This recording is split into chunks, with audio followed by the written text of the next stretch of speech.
கோவை மாவட்டத்தில் உள்ள வெள்ளையங்கிரி மலையை பற்றி கேள்விப்படாதவர்கள் இருக்கவே முடியாது. மேற்கு தொடர்ச்சி மலையில் அமைந்துள்ள இக்கோவில் கிழக்கு பகுதியிலேயே பக்தர்கள் முருகனின் 7வது படைவீடு என போற்றும் மருதமலையும் அமைந்துள்ளது. வெள்ளையங்கிரி மலை இமயமலையில் உள்ள கைலாயத்திற்கு இணையாக பக்தர்களால் போற்றப்படும் மலையாகும். இங்கு புனித பயணம் மேற்கொள்வதை பலரும் வழக்கமாக வைத்துள்ளனர். பல அதிசயங்கள், ஆச்சரியங்கள் நிறைந்த வெள்ளையங்கிரி மலையில் பல அற்புத மூலைகள் உள்ளதாக சொல்லப்படுது. இங்கு உள்ள 7 மலைகளும் ஒவ்வொரு வகையான தனித்துவமும் சிறப்புகளும் கொண்டது. இங்கு ஏராளமான சுனைகளும் சிறிய கோவில்களும் உள்ளன.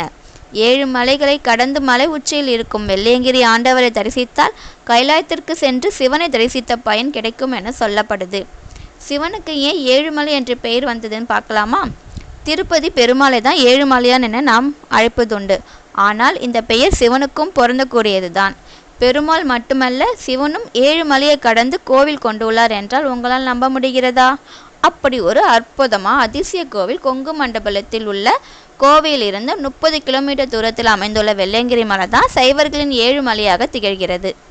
ஆன்மீக தலமாகவும் சுற்றுலா தலமாகவும் விளங்கும் வெள்ளையங்கிரி மலைக்கு ஏராளமான பக்தர்கள் வந்து செல்வதுண்டு. மேற்கு தொடர்ச்சி மலையில் அமைந்துள்ள இக்கோவில் தமிழகத்தில் உள்ள மிக முக்கியமான புனித தலமாக கருதப்படுது. வெள்ளையங்கிரி மலை சிறப்புகள் பற்றி பார்ப்போமா? மேகங்கள் சூழ்ந்து வெள்ளியை உருக்கி ஊற்றியது போல் காணப்படுவதால் இதற்கு வெள்ளையங்கிரி என்ற பெயர் ஏற்பட்டது.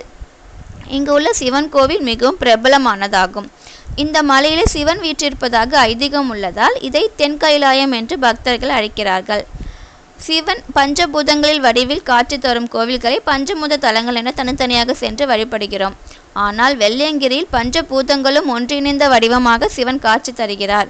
பிரபஞ்சத்திலேயே மிகவும் சக்தி வாய்ந்த இடமாக இம்மலை கருதப்படுது. வெள்ளையங்கிரி மலையில் அடிவாரத்தில் பூண்டி என்று பெயர். இங்கு வெள்ளையங்கிரி ஆண்டவர் கோவில் உள்ளது.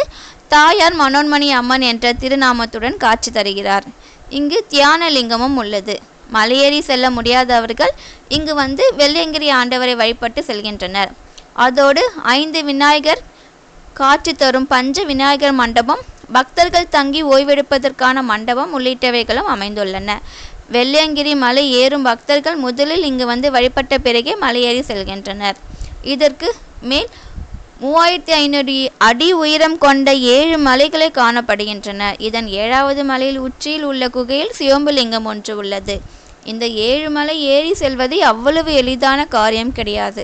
இந்த மலையில் வெள்ளை விநாயகர் கோவில், பாப்பாம்பட்டி சுனை, கைத்தட்டி சுனை, சீதை வனம், அர்ச்சுனன் பீல், பீமன் களி உருண்டை, ஆண்டி சுனை ஆகிய இடங்கள் அவசியம் தரிசிக்க வேண்டிய இடமாகும். வெள்ளையங்கிரி மலை வரலாறு பற்றி பார்ப்போமா? சிவபெருமான் மீது தீவிரமான பக்தி கொண்ட பெண் ஒருத்தி சிவனையே திருமணம் செய்து கொள்ள வேண்டும் என உறுதியாக இருக்கிறாள். அது மட்டுமல்ல, குறிப்பிட்ட காலத்திற்கு சிவனை திருமணம் செய்து கொள்ள முடியாமல் போனால் தன்னுடைய மாய்த்து கொள்ளவும் முடிவு செய்கிறாள். சிவனை மணமுடிக்க நின்ற கோலத்தில் தவம் செய்கிறாள். அவளது பக்தியால் மனமகிழ்ந்த சிவனும் அவளுக்கு அருள் செய்ய வருகிறாள். ஆனால் அதற்கு பலவிதமான இடையூறுகள் ஏற்படுகிறது. இதனால் அந்த பெண் குறிப்பிட்ட காலத்திற்குள் சிவனால் வர முடியாமல் போகிறது. இதன் காரணமாக அந்த பெண்ணும் நின்ற கோலத்தில் உயிரை விடுகிறாள். அவளே தமிழகத்தின் தென்கோடியில் கன்னியாகுமரியாக கோவில் கொண்டுள்ளார்.